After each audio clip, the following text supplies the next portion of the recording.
ದುಡ್ಡೇನ್ ಸ್ವಾಮಿ ತಲೆ ಎಡ್ಕರು ಸಂಪಾದನೆ ಮಾಡ್ತಾರೆ. ಜನರನ್ನ ಜಾಗೃತರನ್ನಾಗಿ ಮಾಡೋದು ಅದೇ ನಮ್ಮ ಉದ್ದೇಶ. ಮಾನ್ಯ ಸಿದ್ದರಾಮಯ್ಯ ಸಾಹೇಬರಿಗೆ ನಿಜಕ್ಕೂ ಕೂಡ ಹ್ಯಾಟ್ಸ್ ಆಫ್ ಅಂತ ಹೇಳಬೇಕು. ಯಾಕೆಂತಂದರೆ 2.25 ವರ್ಷದಿಂದ ಏನೇನೋ ಕೆಲಸ ಮಾಡ್ದಲೆ ಸಾಧನಾ ಸಮಾವೇಶ ಮಾಡುವಂಥ ಒಂದು ಬಂಡ ಧೈರ್ಯ ತೋರ್ತಾ ಇದ್ದಾರಲ್ಲ, ಇವರ ಈ ಬಂಡ ಧೈರ್ಯನ ಮೆಚ್ಚಲೇಬೇಕು.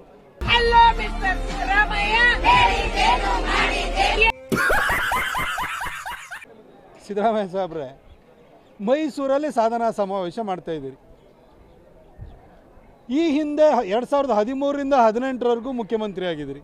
ಈಗ 2023ರಿಂದ ಇದುವರೆಗೂ ಈಗ ಮುಖ್ಯಮಂತ್ರಿ ಆಗಿ ಇದ್ದೀರಿ. 2.25 ವರ್ಷ ಆಯಿತು. ಸರ್, ಮೈಸೂರಲ್ಲಿ ನೀವು ಸಾಧನಾ ಸಮಾವೇಶ ಮಾಡಲಿಕ್ಕೆ ಮೈಸೂರಿಗೆ ಏನು ಕೊಟ್ಟಿದ್ದೀರಿ ಹೇಳಿ ಸರ್? ನಿಮ್ಮ ಏನು ಸಾಧನೆ ಇದೆ ಹೇಳಿ ಸರ್? ಅದರಲ್ಲೂ ವಿಶೇಷವಾಗಿ ಈ ಟರ್ಮಲ್ಲಿ, ಈ ಲಾಸ್ಟ್ 2.25 ವರ್ಷದಲ್ಲಿ ಏನು ಕೆಲಸ ಮಾಡಿದಿರಿ ಹೇಳಿ ಸರ್? ಯಾಕೋಸ್ಕರ ನೀವು ಸಾಧನಾ ಸಮಾವೇಶ ಮಾಡ್ತಾಯಿದ್ದೀರಿ? ಹೇಳ್ಕೊಳಕ್ಕೆ ಏನಾದರೂ ಕೆಲಸ ಬೇಕಲ್ವಾ? ಯಾವ ಕೆಲಸ ನೀವು ಮಾಡಿದಿರಿ ಅನ್ನೋದನ್ನು ದಯವಿಟ್ಟು ಹೇಳಿ ಸರ್. ಒಂದೇ ಒಂದು ಕೆಲಸಗಳು ಮೈಸೂರಿನಲ್ಲಿ ಆಗಿಲ್ಲ. ಯಾರು ಮಾಡಕ್ಕೆ ಸಾಧ್ಯ ಆಗಲ್ಲ.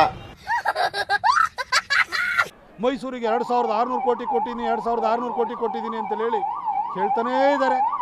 ಆದರೆ 2600 ಕೋಟಿ ಎಲ್ಲಿದೆ? ಯಾವ ಹೊಸ ಯೋಜನೆ ಮಾಡಿದಿರಿ? ಯಾವ ಹೊಸ ಪ್ರಾಜೆಕ್ಟನ್ನು ತಂದಿದ್ದೀರಿ? ಯಾವ ಹೊಸ ಬಿಲ್ಡಿಂಗನ್ನು ಕಟ್ಟಿಸಿದಿರಿ? ದಯವಿಟ್ಟು ಹೇಳಿ ಸರ್. ಯಾವ ಕೆಲಸನೂ ಆಗಿಲ್ಲ. ಹಳೆ ಯೋಜನೆಗಳಿಗೆ ಒಂದಷ್ಟು ಅನುದಾನವನ್ನು ಕೊಟ್ಟಿರುವಂಥದ್ದು ಬಿಟ್ಟರೆ ಯಾವುದೇ ಹೊಸ ಯೋಜನೆಗಳನ್ನು ನೀವು ಮೈಸೂರಿಗೆ ಕೊಟ್ಟಿಲ್ಲ. ಮತ್ತು ಏನಂತ ಜನಕ್ಕೆ ಹೇಳ್ತೀರಿ ಸರ್? ಮೈಸೂರಿಗೆ ಮದುವೆಗೆ ಬಂದೆ, ಮುಂಜಿಗೆ ಬಂದೆ, ಬೀಗರೂಟಕ್ಕೆ ಬಂದೆ, ನಿಮ್ಮ ಕಾರ್ಯಕರ್ತರ ಇದಕ್ಕೆ ಬಂದೆ, ಇಷ್ಟು ಬಿಟ್ಟರೆ ಟ್ರಾನ್ಸ್ಫರ್ ಮಾಡಿಸಿದೆ. ಅದು ಬಿಟ್ಟರೆ ನಿಮಗೆ ಹೇಳಿಕೊಳ್ಳೋದಕ್ಕೆ ಯಾವ ಸಾಧನೆ ಇದೆ ಹೇಳಿ ಸರ್? ಸಿದ್ದರಾಮಯ್ಯ ನಿನ್ನ ನೆಂಬಿದೆ, ಜಗವೆಲ್ಲ ನಿನ್ನ ನೋಡಿ ನೆಂಬಿದೆ. ಇಷ್ಟು ಹೇಳಕ್ ಇಷ್ಟಪಡ್ತೀನಿ. ಓಕೆ ಫ್ರೆಂಡ್, ಬಾಯ್. ಈ MTV ಸಿಟಿ ಯುಗದಲ್ಲಿ ಖುಷಿಯಾಗಿರು.